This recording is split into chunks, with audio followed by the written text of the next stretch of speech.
warahmatullahi wabarakatuh. Shalom, salam sejahtera untuk kita semua. Yang saya hormati Ibu Luh Ade Wilan Krisna, SSI MKET PhD sebagai dosen pembimbing 1. Yang saya hormati Ibu Jana Sofianti, SSI MSI sebagai dosen pembimbing 2. Yang saya hormati Ibu Dewa Ayu Agustini Posmaningsi, SKM MKes sebagai ketua penguji. Yang saya hormati Ibu Luh Ade Wilan Krisna, SSI MKET PhD sebagai dosen penguji anggota penguji 1. Yang saya hormati Ibu Nimade Marwati, SPD MSI sebagai dosen penguji anggota 2. Baik, di sini saya akan mempresentasikan karya tulis ilmiah saya yang berjudul Gambaran Kadar Kolesterol Total pada Peminum Kopi di Banjar Taruna Bhinneka, Desa Pemogan, Kecamatan Denpasar Selatan. Adapun pembahasan kali ini yaitu yang pertama ada bab 1 latar belakang. Kopi merupakan salah satu minuman yang banyak digemari oleh masyarakat dunia termasuk juga di Indonesia. Kopi adalah campuran kimiawi yang mengandung lebih dari 1000 zat molekul yang berbeda. Berdasarkan data yang didapatkan dari Asosiasi Eksportir Kopi Indonesia, diketahui terdapat peningkatan konsumsi kopi dari tahun 2010 hingga 2012. Menurut Riskesdas 2013, diketahui tingkat konsumsi kopi di Provinsi Bali yaitu sebesar 49,0%. Adapun rumusan masalah, berdasarkan uraian latar belakang di atas, maka dalam peneliti ini dirumuskan permasalahan sebagai berikut. Bagaimana gambaran kadar kolesterol total pada peminum kopi di Banjar Taruna Bhinneka, Desa Pemogan, Kecamatan Denpasar Selatan. Adapun tujuan penelitian, tujuan umum, tujuan khusus, manfaat penelitian. Yang pertama, manfaat teoritis. Yang kedua, manfaat praktis. Baik, kita masuk pada bab 2, yaitu tinjauan pustaka. Ada yang pertama, kopi. Lalu yang kedua ada kolesterol. Masuk pada bab 3 yaitu kerangka konsep. Pada kerangka konsep ini ada peminum kopi. Faktor yang mempengaruhi kadar kolesterol akan melakukan pemeriksaan kadar kolesterol total. Pada pemeriksaan ini akan dihasilkan kadar kolesterol total normal dan kadar kolesterol total tinggi. Selanjutnya ada definisi operasional. Baik, kita masuk pada bab 4, yaitu metode penelitian. Ada yang pertama jenis penelitian. Yang selanjutnya ada alur penelitian. Selanjutnya ada prosedur kerja. Selanjutnya ada pengolahan dan analisa data. Selanjutnya ada etika penelitian. Masuk pada bab 5, yaitu hasil pembahasan. Kriteria peminum kopi di Banjar Taruna Bhinneka. Subjek dalam penelitian ini adalah laki-laki dan perempuan peminum kopi yang bertempat tinggal di Banjar Taruna Bhinneka, Desa Pemogan, Kecamatan Denpasar Selatan, yaitu sebanyak 30 responden. Berikut ini adalah tabel distribusi karakteristik responden. Karakteristik peminum kopi berdasarkan kelompok usia. Pada tabel di atas menunjukkan bahwa berdasarkan kelompok usia, dari 30 responden peminum kopi, kelompok usia 20-30 tahun menjadi kelompok usia dengan jumlah responden sebanyak 16 orang, 53,3%. Yang paling sedikit pada kelompok usia 31-40 tahun, yaitu sebanyak 11 responden, 36,7%. Yang kedua ada karakteristik peminum kopi berdasarkan aktivitas fisik. Pada tabel di atas menunjukkan bahwa berdasarkan aktivitas fisik yang dilakukan dari 30 responden peminum, sebagian besar melakukan kopi berdasarkan aktivitas fisik. Pada tabel di atas menunjukkan bahwa berdasarkan aktivitas fisik yang dilakukan dari 30 responden peminum kopi, sebagian besar melakukan aktivitas fisik kurang lebih 4 kali sebanyak 11 responden 36,7%. aktivitas fisik kurang lebih 3 kali sehari, yaitu sebanyak 11 responden 36,7%. Dan yang paling kecil melakukan aktivitas fisik 4-5 kali sebanyak 8 responden 26,6%.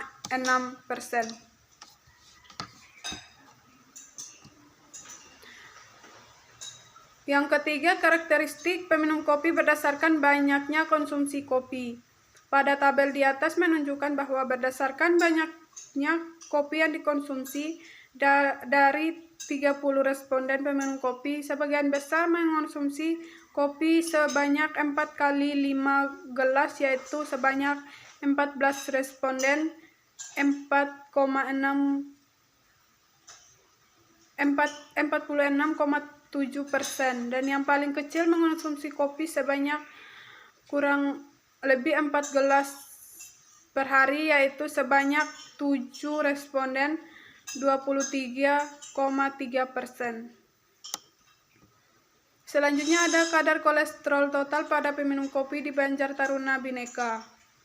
Pada tabel di atas menunjukkan bahwa dari 30 responden peminum kopi, sebanyak 20 responden 66,7% mempunyai kadar kolesterol total normal. Sebanyak 6 responden 20% memiliki kadar kolesterol total batas risiko tinggi, dan sebanyak 4 responden 13,3% memiliki kadar kolesterol total risiko tinggi.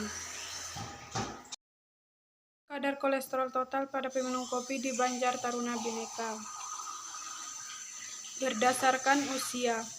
Pada tabel di atas menunjukkan bahwa kadar kolesterol total normal, yaitu pada kelompok usia 20-30 tahun, sebanyak 14 responden 46,7%. Kadar kolesterol total risiko tinggi, yaitu pada kelompok usia 31-40 tahun, yaitu sebanyak 3 responden 10%, dan kadar kolesterol total risiko tinggi, yaitu kelompok usia 41-54 tahun, sebanyak 4 responden 13,3%. Kadar kolesterol total pada peminum kopi di Banjar Taruna Bhinneka berdasarkan aktivitas fisik. Dari hasil pengukuran didapatkan pada tabel di atas menunjukkan bahwa kadar kolesterol total normal, yaitu pada aktivitas fisik yang lebih banyak, yaitu 4-5 kali sebanyak 4 responden 26,6%. Kadar kolesterol total batas risiko tinggi yang lebih banyak terdapat pada peminum kopi aktivitas fisik kurang lebih 4 kali, yaitu sebanyak 4 responden 13,3%, dan untuk kadar kolesterol total risiko tinggi, yaitu kurang lebih 3 kali sebanyak 4 responden 13,3%. Selanjutnya ada kadar kolesterol total pada peminum kopi di Banjar Taruna Bhinneka berdasarkan banyaknya konsumsi. Maka didapatkan hasil pengukuran yang terdapat pada tabel di atas menunjukkan bahwa kadar kolesterol total normal yang lebih banyak, yaitu mengonsumsi kopi 2 gelas per hari sebanyak 9 responden 30%. Kadar kolesterol total batas risiko tinggi terbanyak pada peminum kopi dengan konsumsi kopi 4-5 gelas, yaitu sebanyak 5 responden 16,7%, dan untuk kadar kolesterol total risiko tinggi pada peminum kopi, yaitu 4-5 gelas per hari sebanyak 4 responden 13,3%. Seseorang. Ketika usia seseorang bertambah, aktivitas fisik juga cenderung berkurang, dan kurangnya olahraga. Dengan aktivitas fisik dan olahraga yang kurang dapat memungkinkan pada usia tua, kolesterol yang ada tidak dapat mengalami proses metabolisme dan pembakaran yang sempurna. Selanjutnya ada kadar kolesterol total pada peminum kopi berdasarkan aktivitas fisik. Hasil penelitian ini menunjukkan bahwa kadar kolesterol total batas risiko tinggi paling banyak terdapat pada responden dengan aktivitas fisik kurang lebih 4 kali sehari, yaitu sebanyak 13,3% dari total sampel dan untuk lembar kadar kolesterol risiko tinggi dengan aktivitas fisik kurang lebih 3 kali, yaitu sebanyak 13,3%. Aktivitas fisik yang rendah akan mendorong keseimbangan energi ke arah positif sehingga mengarah pada penyimpanan energi dan penambahan berat badan. Akibatnya akan mempengaruhi terhadap peningkatan kadar kolesterol darah. Begitupun sebaliknya. Selanjutnya ada kadar kolesterol total pada peminum kopi berdasarkan banyaknya konsumsi kopi. Hasil penelitian ini menunjukkan bahwa kadar kolesterol total batas risiko tinggi terbanyak pada responden dengan konsumsi kopi 4-5 gelas, yaitu sebanyak 16,7%, dan kadar kolesterol total risiko tinggi terbanyak dengan konsumsi kopi 4-5 gelas per hari, yaitu sebanyak 4 orang.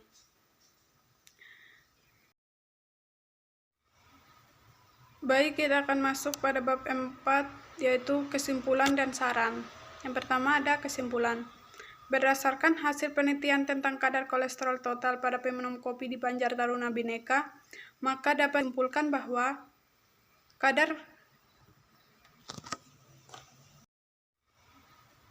Baik, kita akan masuk pada bab 4, yaitu kesimpulan dan saran. Yang pertama ada kesimpulan. Berdasarkan hasil penelitian tentang kadar kolesterol total pada peminum kopi di Banjar Taruna Bhinneka, maka dapat disimpulkan bahwa yang pertama, hasil kadar kolesterol total berdasarkan usia. Yang pertama ada kadar kolesterol total normal pada usia 20-30 tahun sebanyak 14 responden, 46,7%, dan usia 31-40 tahun sebanyak 6 responden, 20%. Kadar kolesterol total batas risiko tinggi pada usia 20-30 tahun sebanyak 1 responden, 3,3%, pada 31-40 tahun sebanyak 3 responden, 10%, dan usia 41-54 tahun sebanyak 2 responden, 6,7%. Kadar kolesterol total risiko tinggi pada usia 41-54 tahun sebanyak 4 responden, 13,3%. Yang kedua, hasil kadar kolesterol total berdasarkan aktivitas fisik. Kadar kolesterol total normal pada aktivitas fisik kurang lebih 3 kali seminggu sebanyak 5 responden, 16,7%, dan aktivitas fisik kurang lebih 4 kali seminggu sebanyak responden 23,3%, dan aktivitas fisik 4-5 kali seminggu sebanyak 8 responden, 26,6%. Kadar kolesterol total batas risiko tinggi pada aktivitas fisik kurang lebih 3 kali seminggu sebanyak 2 responden, 6,6%, dan aktivitas fisik kurang lebih 4 kali seminggu sebanyak 4 responden, 13,3%. Kadar kolesterol total risiko tinggi pada aktivitas fisik kurang lebih 3 kali seminggu sebanyak 4 responden, 13,3%. Selanjutnya ada hasil kadar kolesterol total berdasarkan banyaknya konsumsi kopi. Yang pertama, kadar kolesterol total normal dengan konsumsi kopi 2 gelas per hari sebanyak 9 responden, 30%. Konsumsi kopi kurang lebih 4 gelas per hari sebanyak 6 responden, 20%. Dan konsumsi kopi 4-5 gelas per hari sebanyak 5 responden, 16,7%. Kadar kolesterol total batas risiko tinggi dengan konsumsi kopi kurang lebih 4 gelas per hari sebanyak 1 responden, 3,3%, dan konsumsi kopi 4-5 gelas per hari sebanyak 5 responden, 16,7%. Kadar kolesterol total risiko tinggi dengan konsumsi kopi 4-5 gelas per hari sebanyak 4 responden 13,3%. Selanjutnya ada kadar kolesterol total pada peminum kopi yang normal didapatkan sebanyak 20 responden 66,7%, batas risiko tinggi sebanyak 6 responden 20% dan risiko tinggi sebanyak 4 responden 13,3%. Maka dapat disimpulkan bahwa 20% memiliki kadar kolesterol batas risiko tinggi dan 13,3% memiliki kadar kolesterol total risiko tinggi. Pada usia 31-40 tahun paling banyak ditemukan kadar kolesterol batas risiko tinggi yaitu sebanyak 10%, dan pada usia 41-54 tahun paling banyak ditemukan kadar kolesterol risiko tinggi yaitu sebanyak 13,3%. Aktivitas fisik kurang lebih 4 kali seminggu sebanyak 23,3% yaitu memiliki kadar kolesterol total batas risiko tinggi, dan kurang lebih 3 kali seminggu sebanyak 13,3% yaitu memiliki kadar kolesterol total risiko tinggi. Banyaknya konsumsi kopi ditemukan pada 4-5 gelas per hari sebanyak 16,7%, yaitu kadar kolesterol total batas risiko tinggi dan pada 3-5 gelas per hari sebanyak 16,7%, yaitu kadar kolesterol total risiko tinggi. Selanjutnya ada saran. Yang pertama, bagi peminum kopi agar dapat menjaga pola hidup sehat dengan cara berolahraga secara teratur, lebih memperhatikan asupan gizi yang baik dan mengurangi konsumsi kopi. Yang kedua, bagi peneliti selanjutnya diharapkan untuk melakukan penelitian yang berhubungan dengan peminum kopi seperti pemeriksaan kadar kolesterol LDL, kolesterol HDL, dan trigliserida. Saya sampaikan, mohon maaf bila ada salah kata atau penyampaian yang kurang berkenan. Saya ucapkan Om Santi Santi Santi Om. Assalamualaikum warahmatullahi wabarakatuh. Shalom, salam sejahtera untuk kita semua.